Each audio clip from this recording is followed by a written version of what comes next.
Chapter 10, verse number 10. Om Namo Bhagavate Vasudevaya.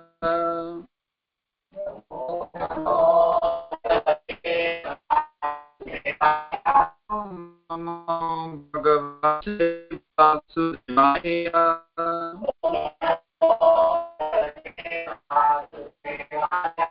Om Namo Bhagavate Vasudevaya. Om Namo Bhagavate Vasudevaya. Tesham Tatadayuktanam. Tesham Tatadayuktanam. Adatam Pratipurvakam. Adatam Pratipurvakam. Dadami Buddhi Yogam Tam. Dadami Buddhi Yogam Tam. Yena Mamupiyanti Te.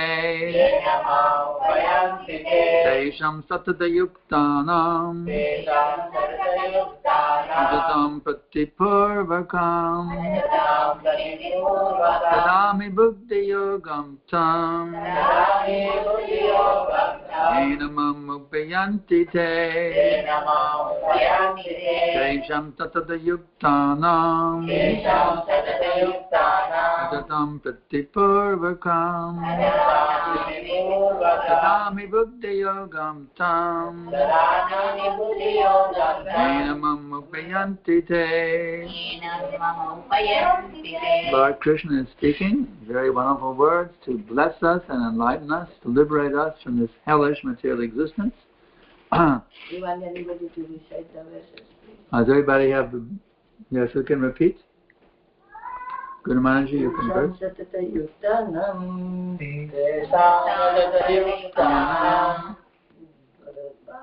Bhajatam Priti Purvakam. Tadatam Priti Purvakam. Dadami Buddhi Yogam Tam. Dadami Buddhi Yogam Tam. Yena Mamupayanti Te. Chapter 10, verse 10. Tesham Satatayuktanam. Tesham Tatadayuktanam. Bhajatam Pritipurvakam. Adatam Pratipurvakam. Dadami Buddhi Yogam Tam. Dadami Buddhi Yogam Tam. Yena Mamupayanti Te. Yena Mamupayanti Te. Tesham Satatayuktanam. Tesham Tatadayuktanam. Bhajatam Pritipurvakam. Dadami Pratipurvakam. Dadami Buddhi Yogam Tam. Dadami Buddhi Yogam Tam. Yena Mamupayanti Te. Yena Mamupayanti Te. Tesham Satatayuktanam. Tesham Tatadayuktanam. Bhajatam Pritipurvakam. Bhajatam Pratipurvakam. Dadami Buddhi Yogam Tam. Dadami Buddhi Yogam Tam. Yena Mamupayanti Te. Yena Mamupayanti Te.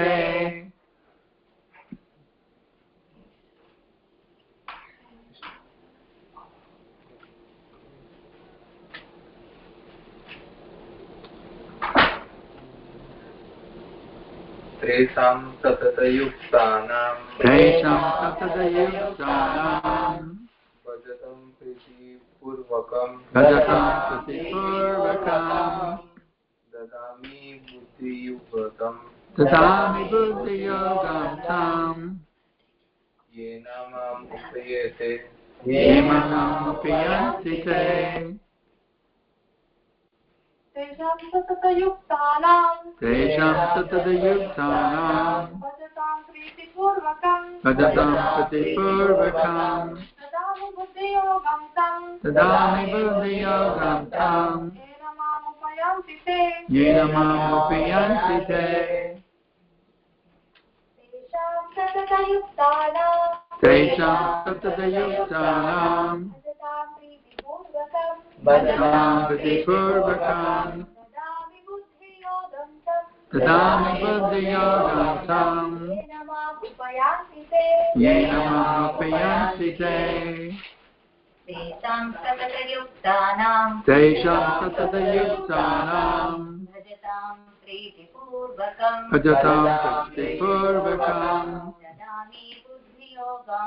Tadami buddhiyogam tam yena upayanti te tesham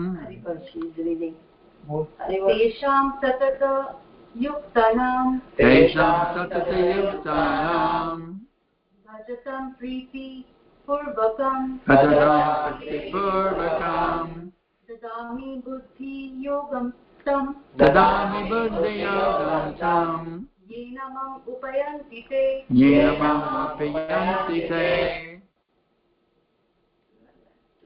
That it? Bus? Go ahead. Tesham satatam yuktanam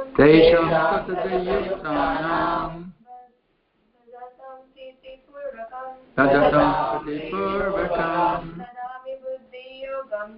dadami buddhi yogam tam yena mam upayanti te. Tesham, unto them, tatadayuktanam, always engaged, bhajatam, in rendering devotional service, purvakam, in loving ecstasy, dadami, I give, buddhiyogam, real intelligence, tam, that, yena, by which, mam, unto me, upayanti, come, te, they. Translation and purport by my beloved Guru Maharaj's Divine Grace, Srila Prabhupada. To those who are constantly devoted to serving me with love, I give the understanding by which they can come to me. Purport. In this verse, the word Buddha Yogam is very significant. We may remember that in the second chapter, the Lord, instructing Arjuna, said that he had spoken to him of many things that he would instruct him in the way of Buddha Yoga. Now, Buddha Yoga is explained. Buddha Yoga is itself action in Krishna consciousness. That is the highest intelligence. Buddhi means intelligence, and yoga means mystic activities or mystic elevation. When one tries to go back home, back to Godhead, and takes fully to Krishna consciousness in devotional service, his action is called Buddhi Yoga. In other words, Buddhi Yoga is the process by which one can get out of the entanglement of this material world. The ultimate goal of progress is Krishna. People do not know this, therefore the association of devotees and a bona fide spiritual master are important. One should know that the goal is Krishna, and when the goal is assigned, then the path is slowly but progressively traversed and the ultimate goal is achieved. When a person knows the goal of life but is addicted to the fruits of activities, he is acting in karma yoga. When he knows that the goal is Krishna, but he takes pleasure in mental speculations to understand Krishna, he is acting in jnana yoga. And when he knows the goal and seeks Krishna completely in Krishna consciousness and devotional service, he is acting in bhakti yoga or buddhi yoga, which is the complete yoga. This complete yoga is the highest perfectional stage of life. A person may have a bona fide spiritual master and may be attached to a spiritual organization, but if he is not intelligent enough to make progress, then Krishna from within gives him instructions so they may ultimately come to him without difficulty. The qualification is a person always engage himself in Krishna consciousness and with love and devotion render all kinds of services. He should perform some sort of work for Krishna, and that work should be done with love. If a person is not intelligent enough to make progress on the path of self-realization, but is sincere and devoted to the activities of devotional service, the Lord gives him a chance to make progress and ultimately come to him. Vandeham Shri Guru Shri Datta Parakamalam Shri Gurun Vaishnavamscha Shri Rupam Sagrajatam Sahagana Raghunatham Vitam Tam Sajivam Sadaitam Savadutam Parijana Sayitam Krishna Chaitanya Devam Shri Radha Krishna Padam Sahagana Lalita Shri Vishakam Vitam Sham Nama Om Vishnu Padaya Krishna Preshtaya Bhutale Srimate Bhakti Vedanta Svamaniti Namine Namaste Sarasvate Devi Gaudamani Pracharine Nirvishesha Shunyavadi Paschasyarishatarine. So, Lord Sri Krishna is very kindly enlightening us in this science of Krishna consciousness. He's actually speaking to Arjuna, but Arjuna is his eternal associate. Arjuna doesn't need to be enlightened in this science, actually. But Arjuna is playing the role of a person who's in a state of illusion. So that Krishna can speak these messages for us. We are the actual persons who are drowning in illusion. You understand? Isn't it a fact? Aren't we drowning in illusion? You may think, what, illusion? What do you mean drowning in illusion?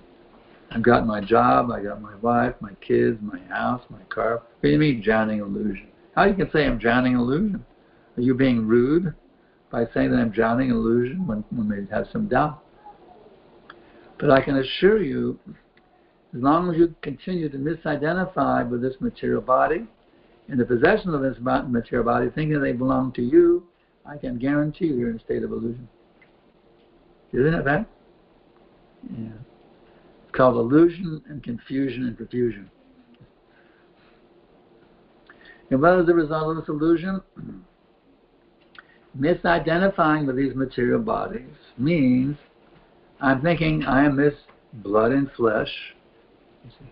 I'm attached to this blood and flesh. Can you imagine being attached to a bag of blood and flesh? Stool and urine and mucus and bile. I'm attached to it. It's a wonderful thing, is it? But that's the deluding power of the material nature. We're actually attached to this bag of stool and urine, pus and mule and bile. Bones and blood, muscles, so many things. So the difficulty is, as long as we remain attached to this material body, Krishna will very kindly give us another material body in the next birth, according to our karma. If you're absorbed in sense gratification, Krishna will give you a better body for sense gratification. If you're really into eating, sleeping, mating, and defending, well, Krishna will give you a more suitable body. Like, how about the body of a hog? A hog, he can have sex with his mother, sister, daughter. Doesn't matter. It's all one. Just give me some female. It's all I need. What does he eat? He's looking for some fresh stool. Some yummy in the tummy. Fresh stool, you see. So that's the karma if one is absorbed in material sense gratification. Body of a hog or a dog or a monkey or an elephant. You see. Or if you're very, very pious, you see, you get another material body. You become a Birla or a Bezos. You're very, very pious. You see. Or if you're super pious, you become a demigod in the heavenly planets. You see.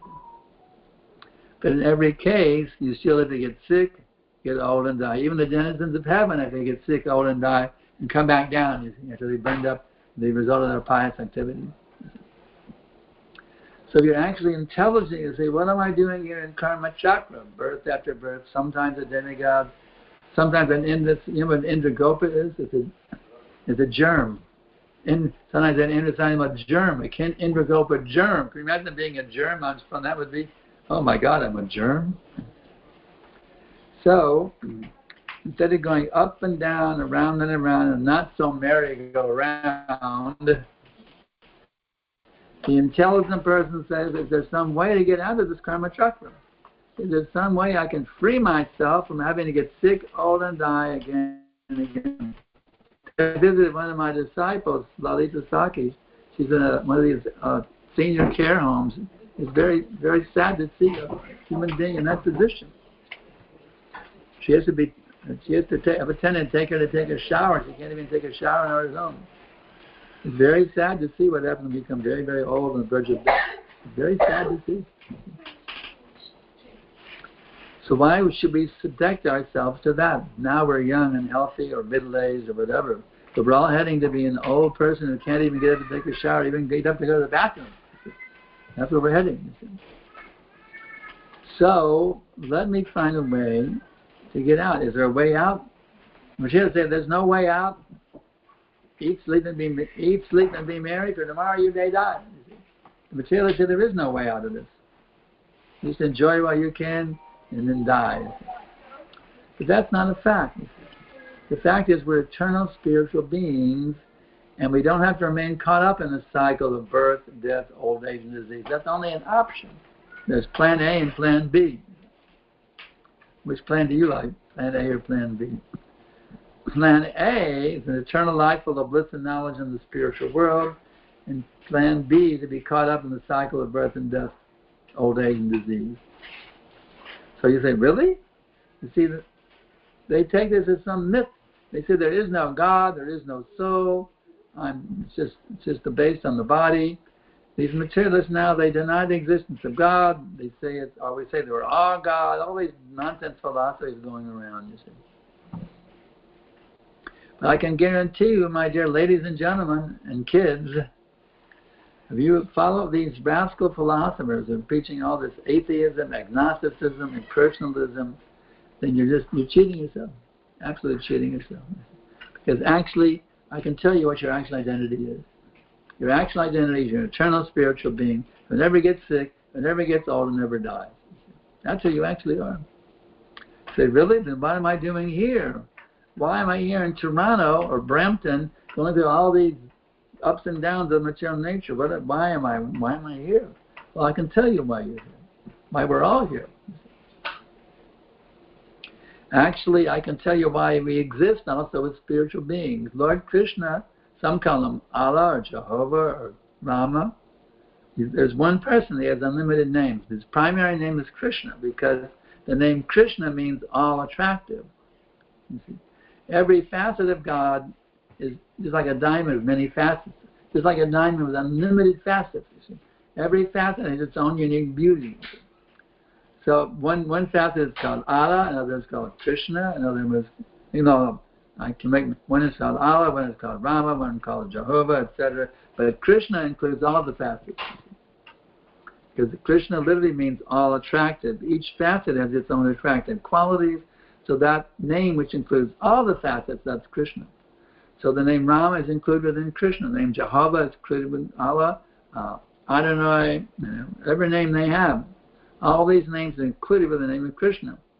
So if you chant Hare Krishna, you're the best Muslim, the best Sikh, the best Jain, the best Christian, the best Jew, the best everything when you chant Krishna's name. So that's why we're not presenting a particular religion here. We're presenting the science of God. When you become Krishna conscious, you're the best Christian, the best Jew, the best Sikh, everything, you're the best, you see. Because Krishna consciousness includes everything. All those things are within Krishna consciousness. Just like I was born as a Christian, I did not give up Christianity to become Krishna conscious. I became a perfect Christian by becoming Krishna conscious. Actually, the Bible brought me to Krishna consciousness. I was trying to figure out how to become self-realized, or a young spiritual seeker in the U.S. How do I become self-realized? Well, Jesus was self-realized. What was his secret? And I studied the Bible trying to figure out what was the secret that made Jesus a perfect spiritual being. And one day I found it.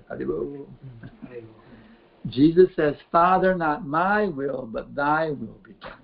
It's right there in the Bible. Aha! Wow, you do what God wants and not what you want. That's the same instruction that Krishna gives in the Gita.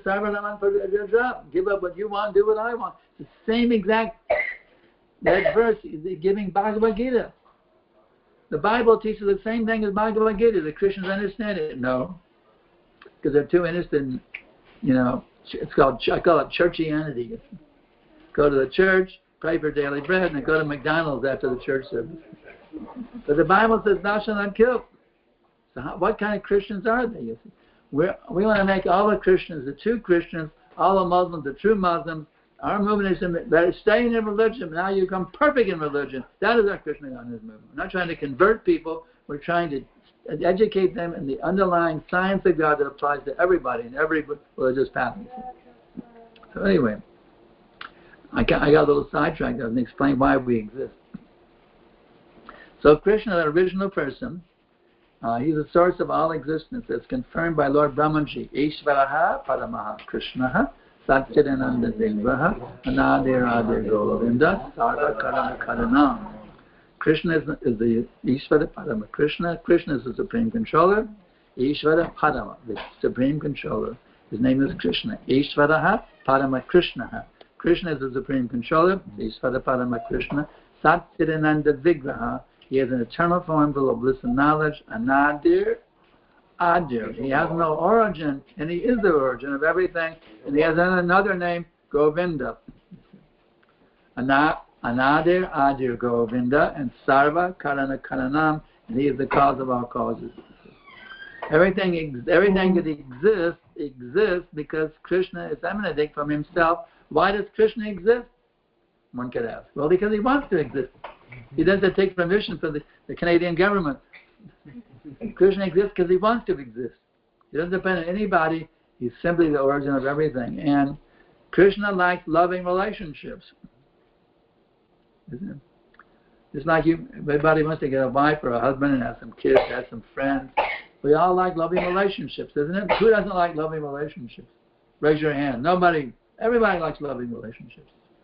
So why do we have that nature? Because we are part of Krishna. Krishna has that desire for loving relationships, and that's why we also have that desire for loving relationships. So what he's going to do? Well, he manifests from himself an infinite number of living entities in which, with each one of which, he can have a loving relationship. So that's what I'm telling you. You exist because Krishna is emanating you from himself, so you can enjoy a loving relationship with you. That's why you exist. Not because your mother probably wants to have a baby. You exist as an eternal spiritual being because Krishna wants to have a loving relationship with you. And you say, well, I want a carbon copy, right? But no, there's no carbon copies. Krishna emanates an infinite number of living entities with each of whom he enjoys a specific, unique relationship. I'll give you an example of this connection. I used to be a brahmachari in our ISKCON temple in Gainesville. And Gainesville was famous for prasadam. So they used to call it Geesville. All the traveling parties, the devotee parties used to come to Gainesville to get the best prasadam.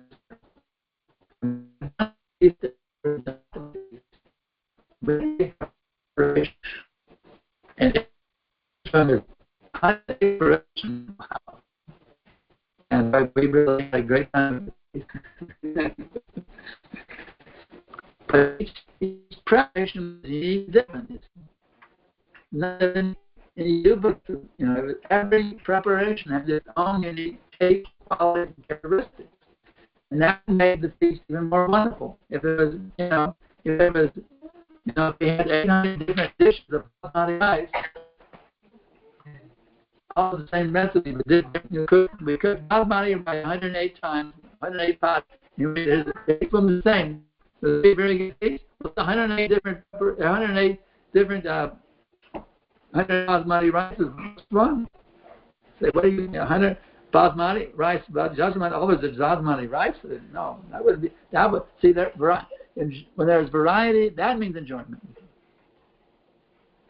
Variety is the mother of enjoyment.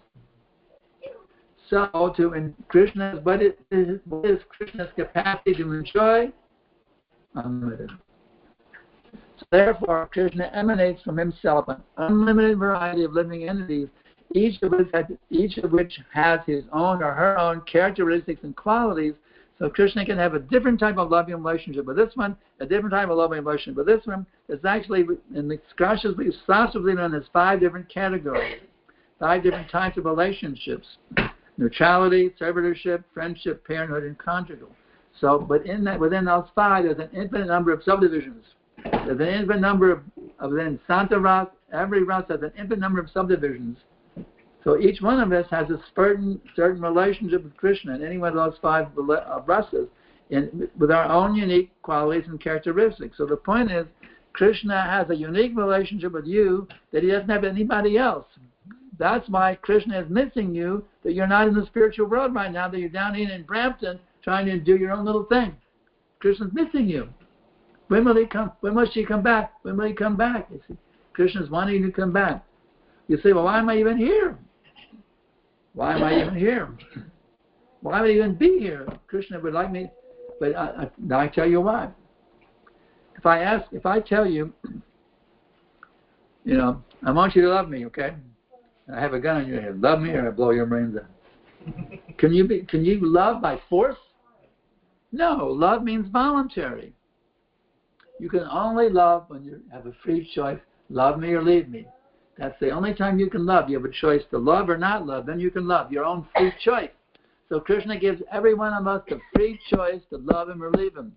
Why would I want to leave him, you could ask? Doesn't make sense. But look at it mathematically. I made straight A's in math in high school. But anyway, look at it mathematically. There has to be some mathematical probability that would misuse your free will. Otherwise, free will doesn't exist. You understand that point? Anybody study mathematics? There has to be some mathematical probability that you will misuse your free will. If the probability is 0, you don't have any free will. There has to be some mathematical probability you'll misuse your free will. And what would that probability be? Smallest chance. It would be 1 divided by infinity. That is the mathematical probability that you would misuse your free will is 1 divided by infinity. Does that make sense? Now, how many living entities are there in the spiritual world? 10,000, 10 million, 10 bit, infinite. So do the math. 1 divided by infinity times infinity equals? Who knows the math? Infinity. So therefore, an infinitesimal fraction of living entities in the spiritual world are loving Krishna. An infinitesimal fraction have decided to be separate. So try to enjoy independently, and that it happens to be an infinite number. So welcome to one of the infinite number of fools and rascals who chose to try to enjoy separately from Krishna. That's why we're here. And if you want to go really interesting, look at the Vedic astronomy. There's an infinite number of universe. The spiritual world is 3/4 of God's creation. This 1/4 is the material world. This is the prison. Welcome to prison, y'all. We're in prison. This is the prison house.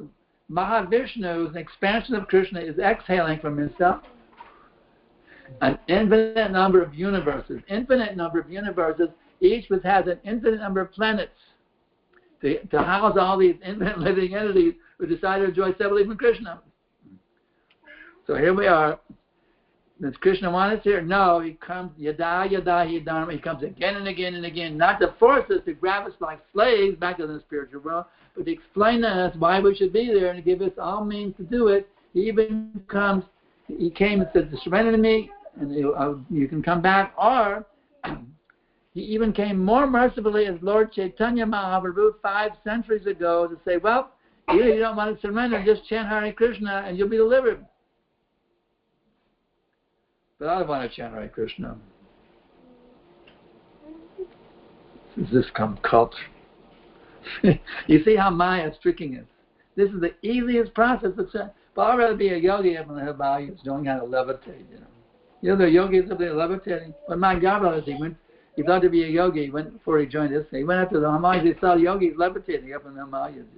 They are these yogis who have these powers, but they can't levitate themselves back to the spiritual world. Only a few feet. I can levitate him further on an airplane. So why do all this yogas up in the Himalayas that levitate 3 feet off the ground to show what a great yogi you are? When you get an airplane and go much higher anyway. So the intelligent thing is bhakti yoga, the yoga of devotion. So you can revive your original relationship. In other words, We are not teaching you to artificially impose upon yourself something that's not really you. All we're doing right here is telling you, be natural. Does anybody object to being natural? Do you object to being natural? If I said, do you object being yourself? Would you like to be yourself or not be yourself? All we're saying is be yourself. Jivara, the Shastras say, Jivara Sarupa Hai Krishna Nityada, the constitutional position of living entity, the eternal servant of Krishna. Does this make sense, or it's kind of too heavy for me? I can't handle it, it's too heavy. Some of you are looking like, ugh. This is too much, I can't take it. I hope I can connect with each and every one of you. It actually makes sense to you. I hope I can connect with you, because I have not come to impose something upon you. I have come here to liberate that which you're being imposed upon you by the material nature. See, Maya has trapped you in the thinking you don't need God, you don't need bhakti, all I can do is make some money and enjoy. But that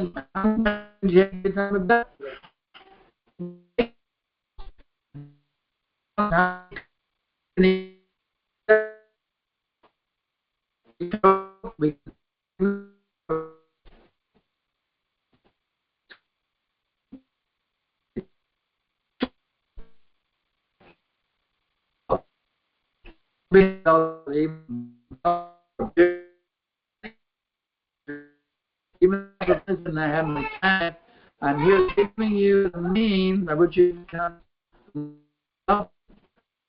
It's not on thing, and when you get yourself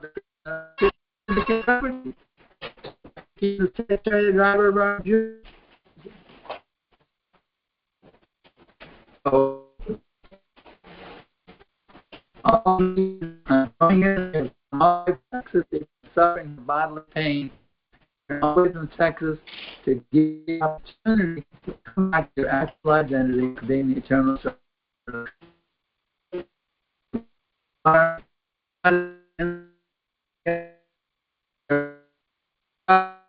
In any other way, you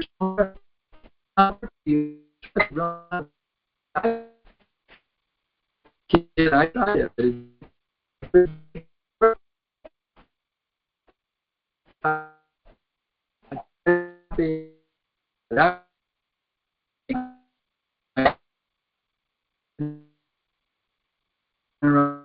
So many till I came back to this position.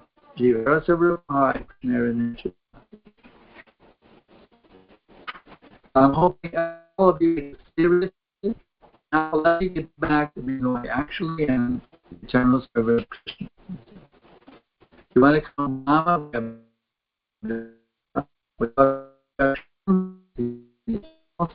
That's it.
So we're driving on the highway, hot as hell. We're just sitting on, you have the AC on your car, and you look down there at the garage. So having the car, having this life it's always out there. When I get the new job, when I get that ride with someone that never kids, you get a second kid, whatever it is, you think happiness is out there and something goes into it. When you get that new job, well, you have a better position. And you get the new position, you need a better position. Whatever you get, the point is you never really feel satisfied, or you're always thinking something else is ahead. I need this, I need this. Never get to it. Material happiness is illusory. You don't ever actually achieve it, but you think it's just around the corner. Just around the corner. Soon I will get it. I'm going to pass my finals, and I'll be happy. It's always elusive. It's always eluding you. It's never quite there. You're always reaching for it. You never quite get to it because it's not real happiness. Real happiness is to get back to your identity as the eternal servant of Krishna or God. That's your genuine happiness. So that my beloved spiritual master has come all the way from India. An elderly gentleman was having 2 heart attacks on the boat, and he had a big fund of money to get this movement started. How much did he come with? 40 rupees. Can you imagine coming to America with only 40 rupees? 40 rupees? Wasn't even enough to pay for a cab. And it's amazing how Krishna arranged for this. Because Prabhupada was a pure devotee of Krishna, a pure lover of God. He was willing to die here. Actually, it was very difficult for Prabhupada. He used to go down to the Sindhi ships. He got a free round-trip ticket on the Sindhi steamship lines. A round-trip ticket. He used to go back and he used to go back and check it, and then he wrote, "Boys are going back to India coming soon." He was thinking of going back because he had no result. But then South Krishna made an amazing arrangement. He happened to get some young hippie boys happened to see this elderly Indian gentleman there. Indian Swami. How cool is that? The hippies were rejecting the culture of their parents and looking for a new culture. I was also one of those hippies. We were rejecting our parents' culture. We said our parents' culture is no good. We need something new and better for the world. And Prabhupada came and said, "Here it is." He said, "Okay, Swamiji. Okay, Prabhupada, we're going with you." So thousands of us joined with Prabhupada. And then Prabhupada took these hippies who became devotees back to India, and they went in and went, "Wow, the Westerners are chanting Hare Krishna. Must be okay if the Westerners are doing it." So the Indian thing, we had to become westernized. We need to become westernized. But when he saw the Westerners are chanting Hare Krishna, well, must be pretty good then if the Westerners are doing it. So this way Prabhupada created a spiritual revolution in the West and took it to the East and created it in the East also. So now we're the happy result of Prabhupada's sacrifice he made after 2 heart attacks. With no money, he made this sacrifice. How did he do it? It's called TLC, tender loving care. He gave such tender loving care to each and every boy and girl who came. Just like a father with the kids. Prabhupada was so, you should see the letters that Prabhupada wrote me. He wrote thousands of letters, just loving, some loving, kind letters you could ever imagine to give from anybody. He wrote me so many. I was just some devotee. I hadn't have any. I wasn't there at the beginning. There were thousands of devotees when I joined, but still, he treated me with tender, loving care. So, because of Prabhupada's loving kindness, we got the taste for Krishna Bhakti. So then he told us, deliver the world. It's like, wow. Go wash the dishes, take out the garbage, and deliver the world. That's the order he gave us, deliver the world. So, how we can do that, we have to go back to those who worship me with love and devotion. It's up to us as disciples and all of you, with the grand disciples and followers of our movement, and who are interested in this movement. It's all based on love. Because love is the original nature of the living entity.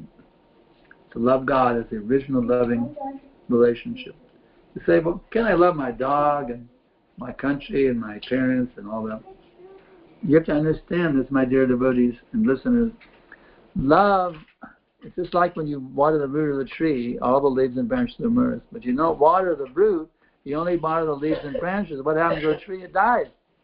You say, just like in your body, you say, well, I really like to eat, but I'm tired of feeding it. The stomach just sits there and doesn't do anything all day. And I don't want to feed the stomach anymore. It's just some lazy bum sitting down there taking all this food. Let me just squeeze it in my fingers. That nice rice and dal and chapati and sabzi, and a few pakoras, maybe some gulab jamun, some sanjas.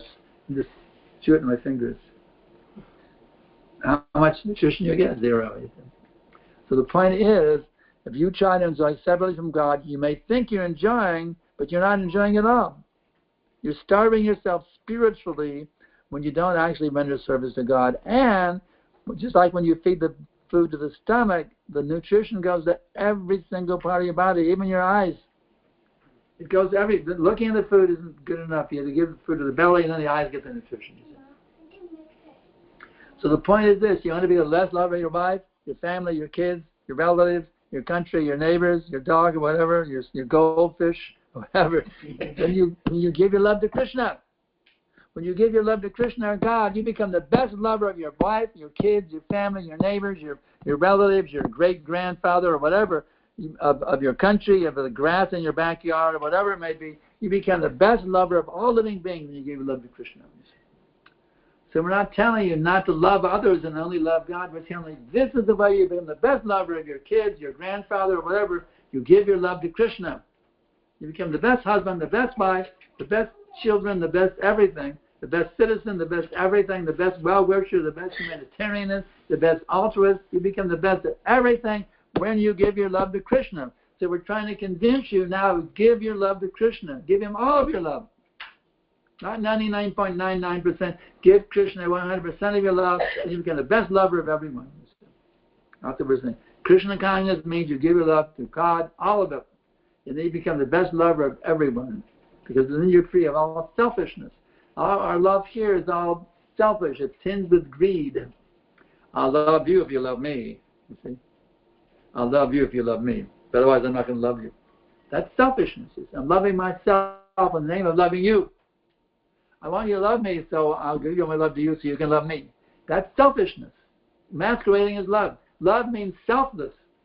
Genuine love means selfless. Otherwise, it's not prema, it's kama. I love you, I love you, I love you. No, I want you to satisfy my senses, so I tell you, I love you, honey. You see? It's selfish, it's greed, it's lust. But when you actually give your love to God, then you have to give up all selfishness. You see?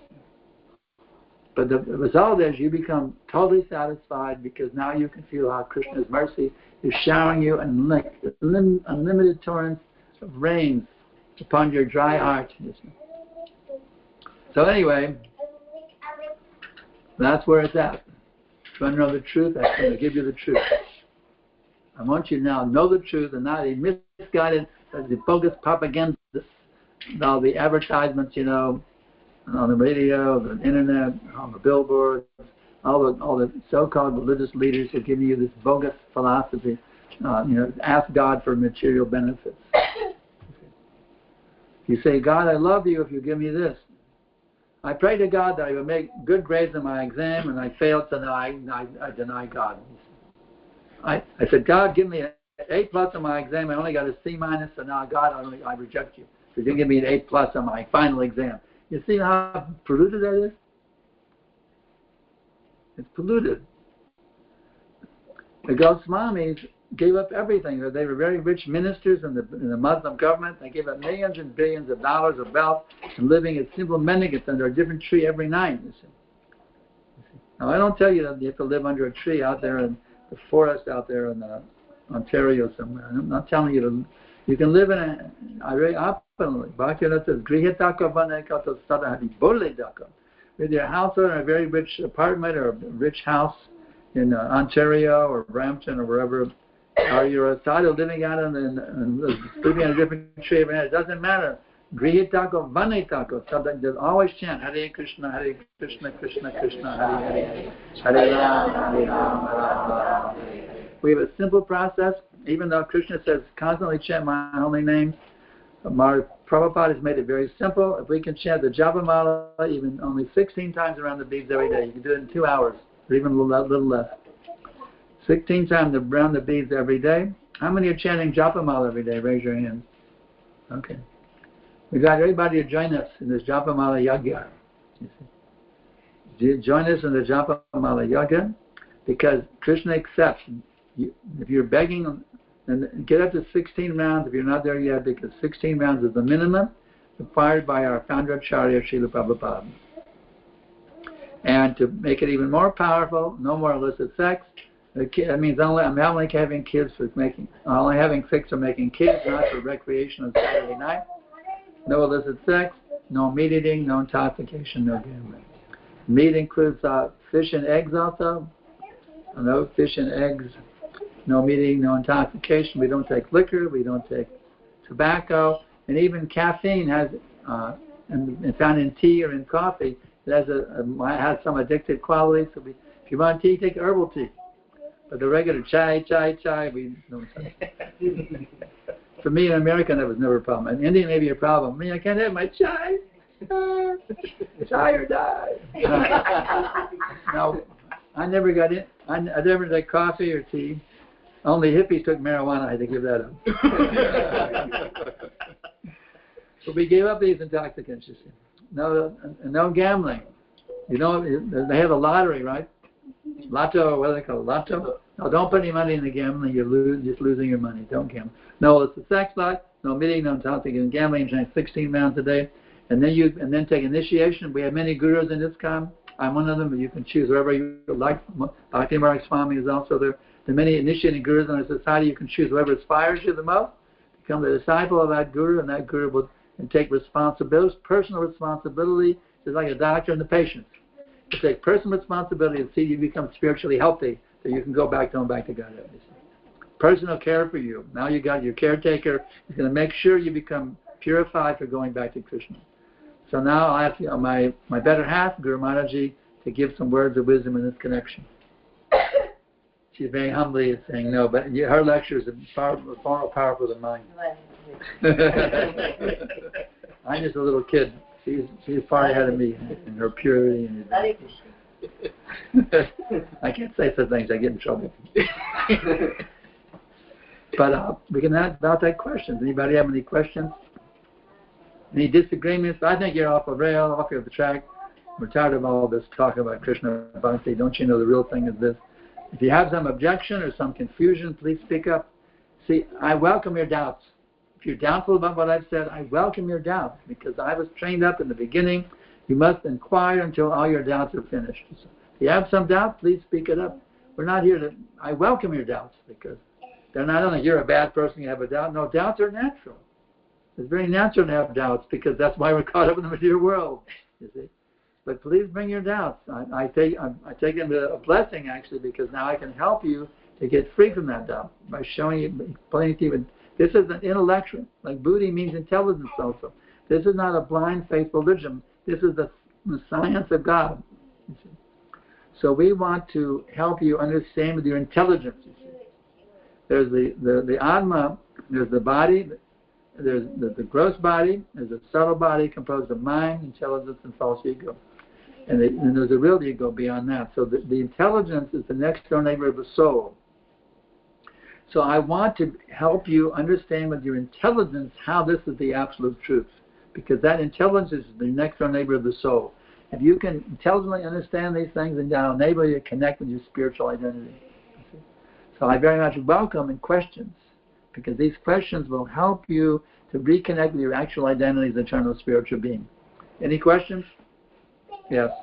Whether you were talking about Christians becoming better Christians. Yes.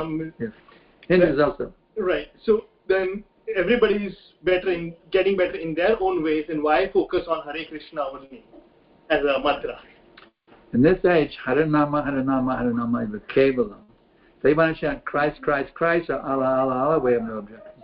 Or Ram, Ram, Ram. Just like today in the Jai Shri Ram. We said, yes. That was very nice. If they want to share other names, that's fine. Each and every name has full potency. But especially this, God himself came and said, all the names are good, but did he chant Hare Krishna? God himself came as Chaitanya and said, all the names are good, but he chanted Hare Krishna. So obviously this is the preferred name. But if you feel it's something sectarian, then chant the name of Christ, or chant Allah or Jehovah. We have no objection. Isn't it that? Yeah. Any other questions? Yes, sir. Yeah. Hare Krishna. See, we all realize Krishna is the supreme. We do? Yeah. Does anybody here recognize Krishna as supreme? Anybody that doesn't recognize Krishna as supreme, you wouldn't dare raise your hand. Who recognizes that Krishna is the supreme? She didn't raise her hand. She just went scratching her head. I don't know. Okay, she raised her. Everybody? Okay, we all that's good. We all keep jai. We all recognize Krishna as supreme, okay? So the next question is, say, as our culture from beginning, we have many gods. Yes. We have many gods. That's right. And seasonally, yeah, we have so many gods. Brahma, Indra, Shiva. We know that He is supreme. We actually have 33 million gods we have. Yeah, we have. And then maybe that Diwali we puja, Lakshmi Pujan we do it. Yeah. And during Sawan month we do the Shivji Puja. Okay, why not?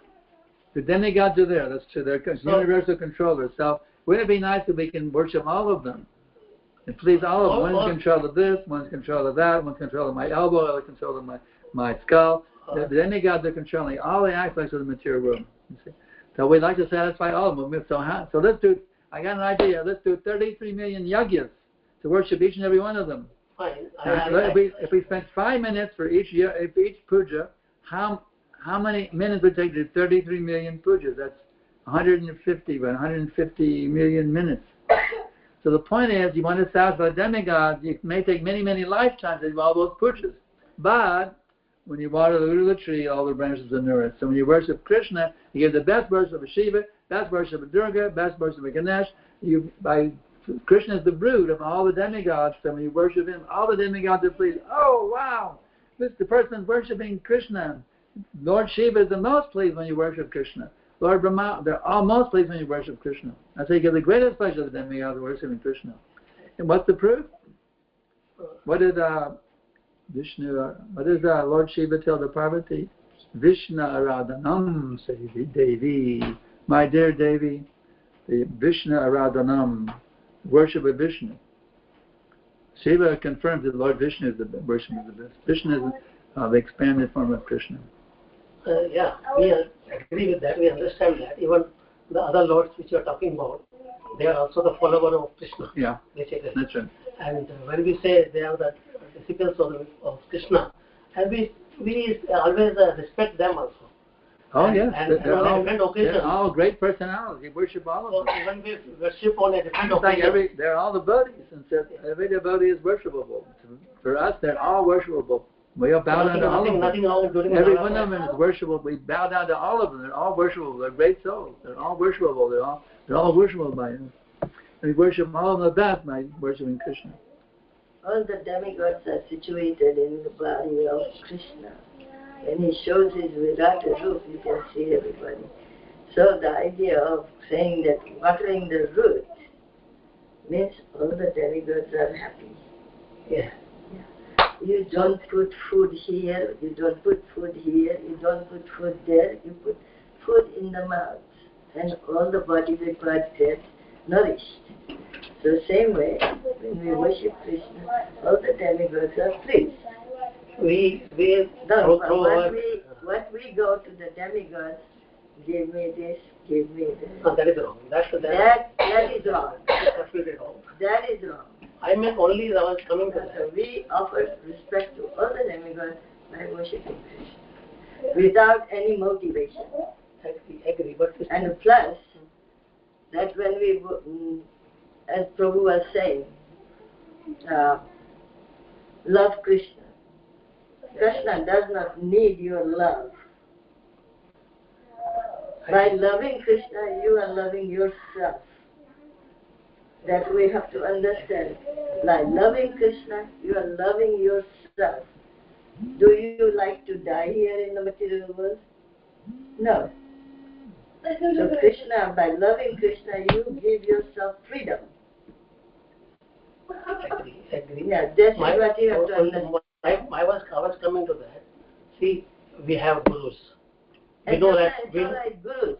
But if the we consider them as a guru or as some respected person. No, listen now. You have a guru, and if a guru does not teach your real identity, he is not a guru but guru. He must teach the purpose of human life. If you do not know purpose of human life, do you all know what is the purpose of human life? Do you all know? You are shaking your head. I'm asking those who don't know. No. The purpose of human life is to get out of the samsara chakra. Nobody likes to see one beloved one is leaving the body. But there is no choice. So the purpose of human life is to get out of this karma chakra. Otherwise, you have not done anything for yourself, nor for your beloveds. Yeah, for certain stages it becomes very difficult to really give up them, and then right. comes concerned only on one. That is the reason. That is the reason you hear. That is the reason. We have to understand the purpose of human life. Yes. And how we can accomplish that purpose. Otherwise, we do so many pujas and so many things. If you do not know your purpose, it's a waste of time. Whole life is wasted. Okay. So come to understand this purpose of human life. If you love somebody, you want to teach them the purpose of human life, and you help them how to get out. Being a guru means you love that person, so teach them how to get out of this cycle. You don't like to see your beloved leaving the body. Okay. Maybe the domain we are respecting or we are worshipping it, that also pleased about Krishna. We respect. Ultimately respect. Respecting, we are doing that. We know he has. Okay. As I explained. And 33 demigods, all the human beings, is situated in Krishna. And by worshipping Krishna, then you are respecting all the demigods. Okay. You cannot satisfy 33 crore demigods. You don't have time. You have to understand that. You taught a lot. You may have the guru. If he doesn't teach, then he is not a guru, but guru. Purpose of human life is more important than any other worship. Okay. This is what you need to know. Can you handle it? Is it too much? To some extent. not. We are thinking that we are masters here. I know everything, but we are not masters. Who doesn't think that they are masters? I, me, and mine. See, right now you're letting it go inward and out the other route. Now you got to take it into your heart. Take the words into your heart. Take them into your heart. Go ahead, take them into your heart. You'll be benefited by doing this. I, me, and mine. I'm thinking, this is my father, this is my mother, this is my son. Really, I love them. But actually, we don't love them. In reality, we don't love them. If we love them, we will take to the Krishna process of bhakti, that we can deliver them, help them deliver, and help ourselves. We can't keep anybody. You're having a hard time accepting this, Devi. That's all right. That's all right, but I can speak the truth. Yeah. That's true. Take it. If I'm saying love my father, I need to keep them. I love my father, and he also says yes. He is ultimately is that, and because I am learning through him certain things. Certain things. And ultimately, how are you going to save yourself? Theoretically, I understood that. First thing I started with that. I consider Krishna as supreme. Then you have to serve. Then still there are some followers. And we are should we respect them or not? No, we respect. We should respect them. What is different occasions where the things are there. No, I was only coming to that. We are respecting everybody. Yes. We are respecting you too. You are respecting everybody here. Respecting by worshipping. Okay. Yeah. We are respecting. That's why we want to help them. That is a greater respect. Hare Krishna. Hare Krishna. An interesting point in this connection is, you know the disease of jaundice? Jaundice, right? Yes. When you have jaundice, whether sugar candy is horrible. You can't handle sugar candy. The doctor says, no, you must take this sugar candy. But doctor, I taste so horrible, I just want to spit it out. But it's like you have a hard time now. You see, it's like jaundice. I can't handle the sugar candy. But see, Guru Maharaji is trying to administer them. Take the sugar candy, take the sugar candy, take the sugar candy. You say, okay, doctor, I'll go ahead. And what happens when you take it? It becomes to taste sweeter. And finally, it tastes really good. So you're taking a little Harper. Taking it like you're like a jaundiced patient. She's giving you sugar, but you're taking a jaundiced patient. I can't handle this. You see? So the thing is, you go ahead and say, okay, I surrender. I will hear submissive. Like Arjuna, Arjuna didn't want to do it. He didn't want to fight. But he said, okay, I will hear submissively. So the key is if you agree to hear submissively and shake off the tendency, I can't handle this, I can't, hear submissively, and then the magic will happen. You'll have this awakening within your heart. So her words were hard for you to take, but that means you're like a jaundiced patient, you can't take sugar. So take the sugar. My words are not harsh. My words are That's how he's taking it, though. That's how he's taking it. He's going like this. I'm watching him. He's going like this. That's his choice. But I'm telling you, you're like a jaundiced patient having a hard time taking sugar candy. Her words are like sugar candy, and you have a hard time because you're like a jaundiced patient. But the point is, you take them, okay, I'll trust the doctor and go ahead and just take it submissively. Instead of going like this, I'll take it submissively, and then you know what happened? The magic will happen. You have an amazing awakening within your heart. It allows you being unlimitedly blessed by every word coming. Everybody is fearful when they are told that they have a cancer. So any other questions?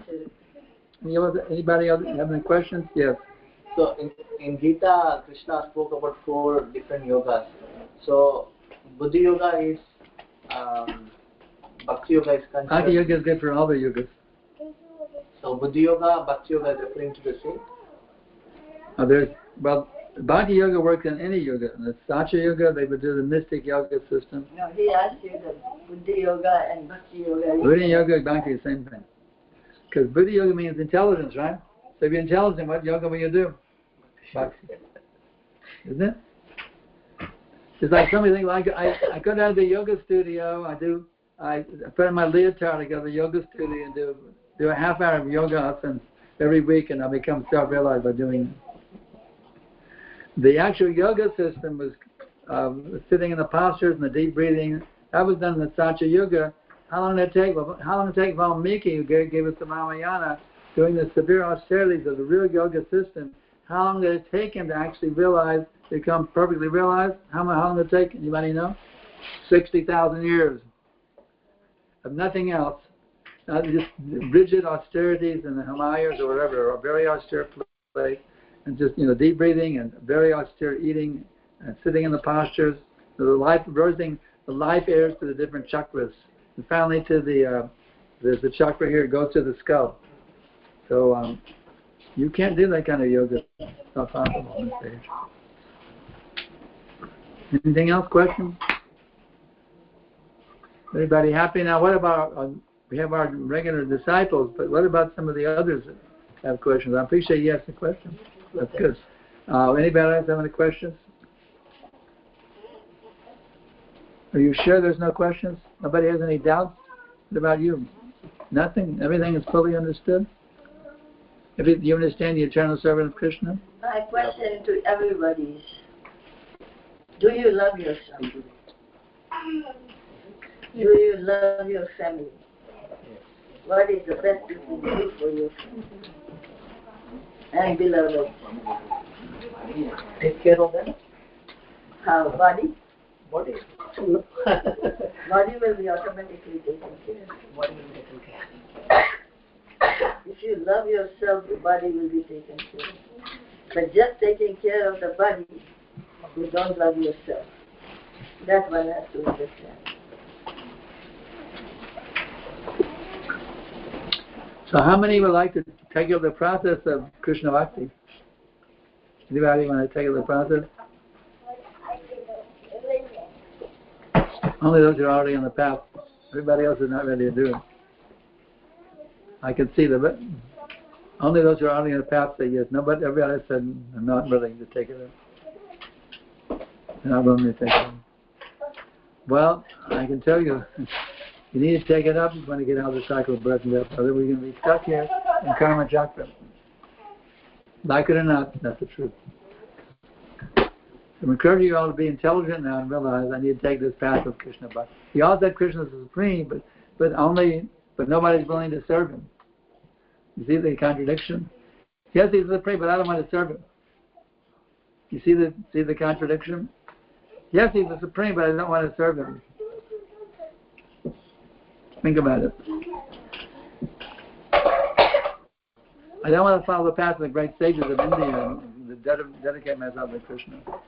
That's what we're pointing out your fault. He's the supreme, but I don't want to follow his instructions. How many of you would like to do japa? Oh, good. All right. So here, another one over here. Good. We have any Do you have a japa? japa mala? Yes, sir. You're chanting on? Not regularly, but I Now is that? How many times do you eat? 3 times a day. Yeah, so you can do japa also. Daily basis you are doing, right? Eating. So in sleeping also. Daily basis. So daily basis you can do your japa too. Begin with, at least I would say, Prabhupada has been right. We are supposed to, in the human form, we are supposed to chant up to 64 or 108 rounds. Because we are so entangled in the material world, Prabhupada was very kind and coming. First he said, 64. The devotees could not say, we have so much to do. Then he said, 32. Then the devotee says, still if 32 is too much. But I don't think so 32 is too much because I'm chanting 32 every day. But I'm not going to say that you have to do. But Prabhupada said, okay, 16, no less. This is one meal for the Atma. We do so many things for body. How many hours we use for the body? Everything we do for the body, and body is temporary. At the time of death, body is gone into the fire or mixed with the earth. So this japa is, as Krishna says in Bhagavad Gita, of all the yagyas, I am japa yagya. So if we do this japa yagya, then we are feeding the Atma, which is eternal. So this act of japa is very, very essential in human form of life. So please start doing regular basis. Count up to 16, at least 16. Ask him how many have the beads. Yes. Anybody else have beads? Is not chanting Do you? you have the beads? No, I expected it on my phone. Like, Do we have any beads here? no. Sarvagya, do you have? We have. Any beads? Japa mala? Yeah. Huh? You also share. Extra. She has extra. Extra. Okay, bring it.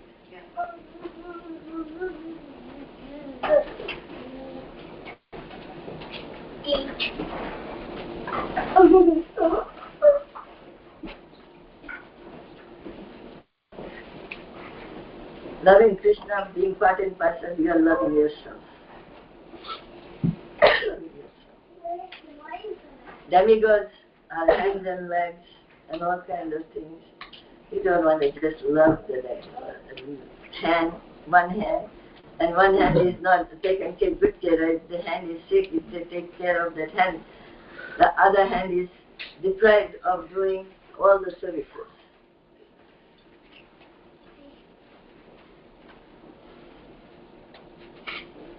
So intelligence is that we accomplish all services in one aspect.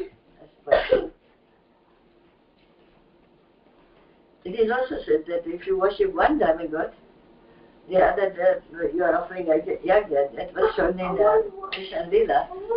They were going to. Indra worship was not done for the rain. Indra became very angry, devastating rain. And then Krishna picked up the Govardhan and Indra came and asked for forgiveness. So one has to understand all this, then we can love ourselves purely, how to elevate ourselves.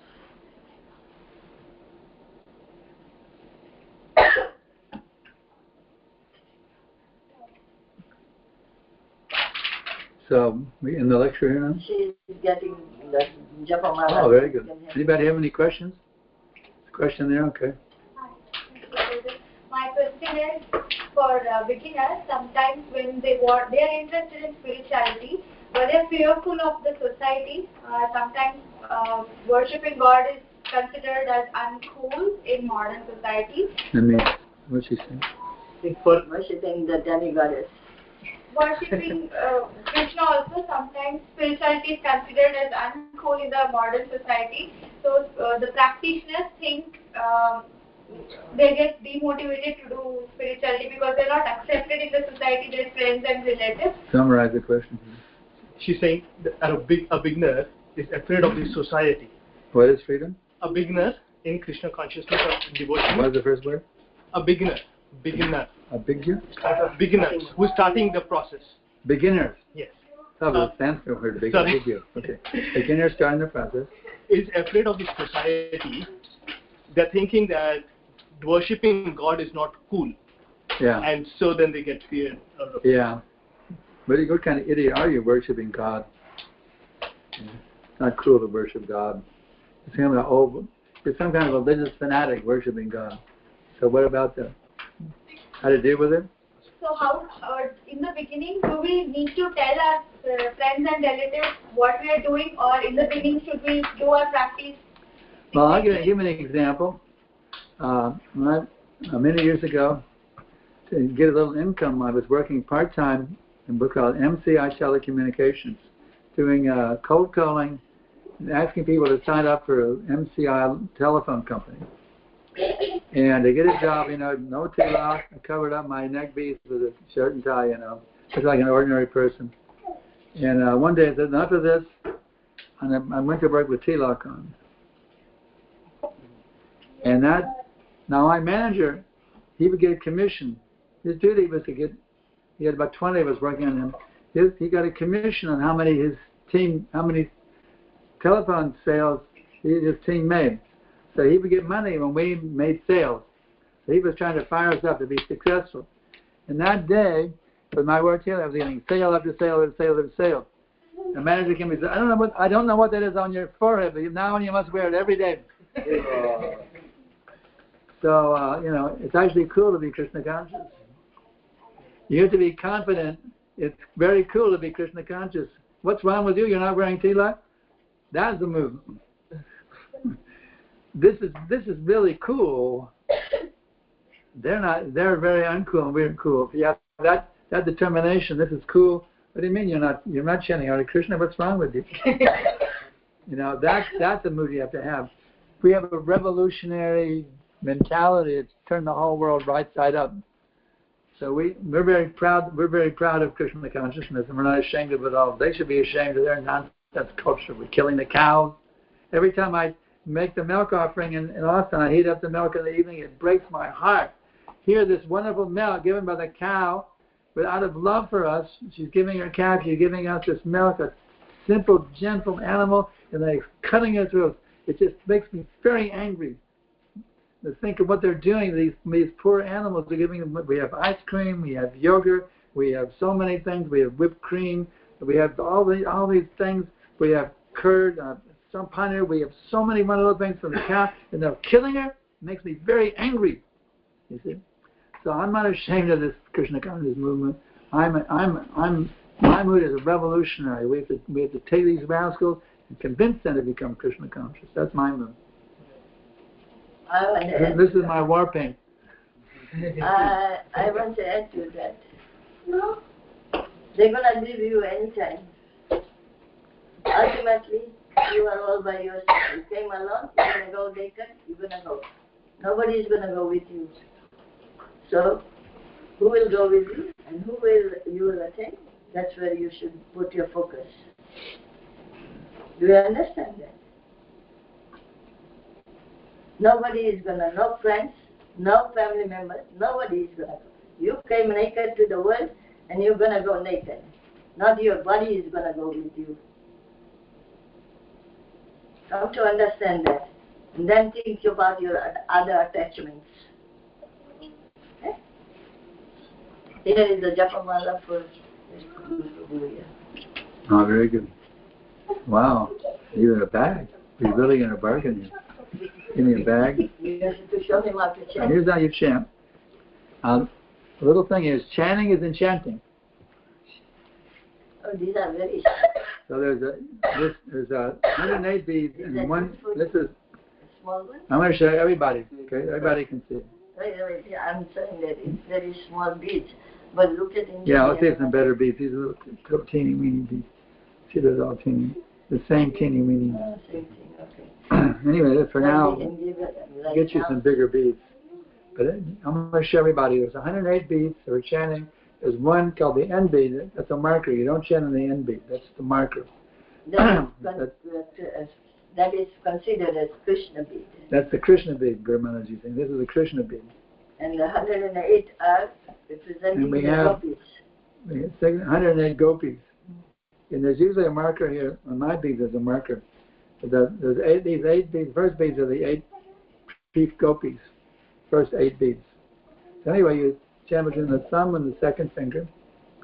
And you put it right here. And you chant Hare Krishna, Krishna Krishna, Hare Hare. Hare Rama, Hare Rama. You go to the next bead. To the second bead. Chant again. Now what you do, you put the hand in the bag. To respect the beads, you keep them nicely in the bag. And your index finger is free, and you stick it out of the hole in the bag. Like this. So you're chanting the second finger. Now the index finger is out because you don't chant the index finger. Hare Krishna, Krishna Krishna, Hare Hare, Hare Rama, Rama, Hare. And that's one bead. Give him that bag and that bead. Oh, go this one instead, okay. The nicer bag, okay. And then you all can give him a counter bead when you see him next time. So he can come. yeah, we had counter beads that usually to bring candies around. I don't know how to. We need to get better beads to bring to these programs, and counter beads also make it really nice. And we get nicer, bigger beads too. So anyway, that's how you do it. Then how you With your right hand, not the left. Even your left hand, you chant with your right hand. So yeah, that's how it's done. Do you understand? You get to the end, and you turn around and go back again. You never cross over the Krishna bead. You come here, you chant all the way here, and then turn around and go back again. That's how you do it. Go ahead and hold it. Let me hold it in your hand. Let me see how you do it. First, do it outside the bag. Show me outside the bag how you hold it. Make sure you understand what's going on the inside. He'll show you how to do it. Yeah. Without the bag. Let's see. Just show me what you learn. start with the bigger side. Start on the bigger side. To the other direction. You start from the head beat and goes from there. Yes. Then one day you chant the whole mantra. Each beat the whole mantra. Hare Krishna, Krishna Krishna, Hare Hare. Oh, wait a minute. You have to hold it with this thing between the second finger. Yeah, now you got it. Hare Krishna, Krishna. Let's start with the. Let me see where you're starting. You're doing right. You're doing right? Okay. Hare Krishna, Krishna Krishna, Hare Hare, Hare Ram, Ram. You go to the next beat. Hare Krishna, Krishna Krishna, Hare Ram. You hold on the tip of the finger. Yes, he's doing right. Well, this is it. No, he doesn't. He's on the tip of the finger. That is correct. What he's doing is correct. Hare Krishna, Krishna Hare Ram, Ram Hare Hare. Hare Krishna, Krishna Hare Ram, Hare Hare. Doesn't take that long. I was just practicing on the Yeah. Thank you.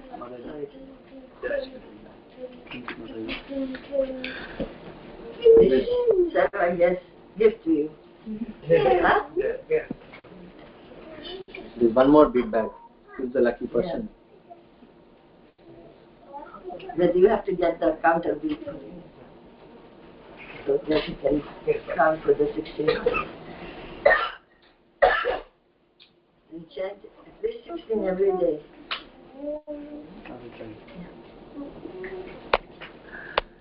Anybody else? You all want to try? Japa?